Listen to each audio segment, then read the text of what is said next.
বড় ভুল করবেন না। যুবসাথী ফর্ম জমা দেওয়ার আগে এটা জানতেই হবে। যুবসাথী ফর্ম নিয়ে অনেক লোক ভাবছে অনলাইনের চেয়ে অফলাইন ক্যাম্পে জমা করা নাকি ভালো, কিন্তু একটা কথা ভাবুন, ক্যাম্পে আমরা যে ফর্ম জমা দিচ্ছি ওরাও তো সেই ফর্মগুলো অনলাইনে এন্ট্রি করবে। অনেকগুলো ফর্ম একসাথে এন্ট্রি করলে ভুল হওয়ার সম্ভাবনা বেশি থাকে। সরকার তো মানুষের সুবিধার জন্যই অনলাইন পোর্টাল চালু করেছে। নতুন পদ্ধতিতে যুবসাথী অনলাইনে সাবমিট করার একদম সহজভাবে পুরো প্রসেসটা দেখে নিই। গুগলে গিয়ে লিখুন যুবসাথী, yuvashakti.wb.in ওয়েবসাইটে ঢুকুন, অ্যাপ্লাই অনলাইনে ক্লিক করুন, মোবাইল নম্বর লিখুন, ক্যাপচা সলভ করুন, গেট ওটিপিতে ক্লিক করুন, ওটিপি লিখে ভেরিফাই পিনে ক্লিক করুন, বেসিক ডিটেলস, আধার নম্বর লিখুন, অ্যাডমিট কার্ড অনুযায়ী নাম লিখুন, first middle last name, mobile নম্বর, জিমেল আইডি, জেন্ডার সিলেক্ট করুন, ডেট অফ বার্থ লিখুন, পিতা বা স্বামীর নাম, মায়ের নাম, বিবাহিত হলে স্বামী স্ত্রীর নাম, ক্যাটেগরি সিলেক্ট করুন, ম্যারিটাল স্টেটাস সিলেক্ট করুন, ম্যারিড বা আনম্যারিড, কন্ট্যাক্ট ডিটেলস, বাড়ি নম্বর জানলে লিখুন, না জানলে পাড়ার নাম লিখতে পারেন, পোস্ট অফিস নেম, ভিলেজ বা টাউন নেম, ডিস্ট্রিক্ট সিলেক্ট করুন, ব্লক সিলেক্ট করুন, গ্রাম পঞ্চায়েত নাম, পুলিশ স্টেশন নাম, পিনকোড লিখুন, এডুকেশন ডিটেলস, কোন বোর্ড থেকে মাধ্যমিক পাশ করেছেন সিলেক্ট করুন, অ্যাডমিট রোল ও নম্বর লিখুন, কত সালে পাশ করেছেন লিখুন, এডুকেশন কোয়ালিফিকেশনে হাইয়েস্ট কোয়ালিফিকেশন লিখুন, মাধ্যমিক, এইচএস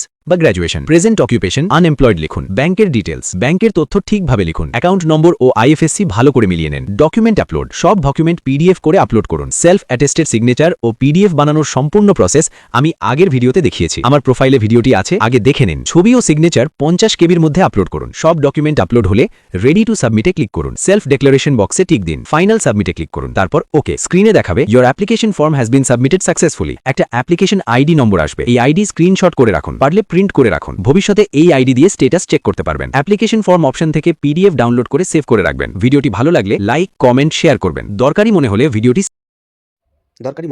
সেভ করে রাখুন। ভিডিওটি ভালো লাগলে অবশ্যই সাবস্ক্রাইব করে রাখুন।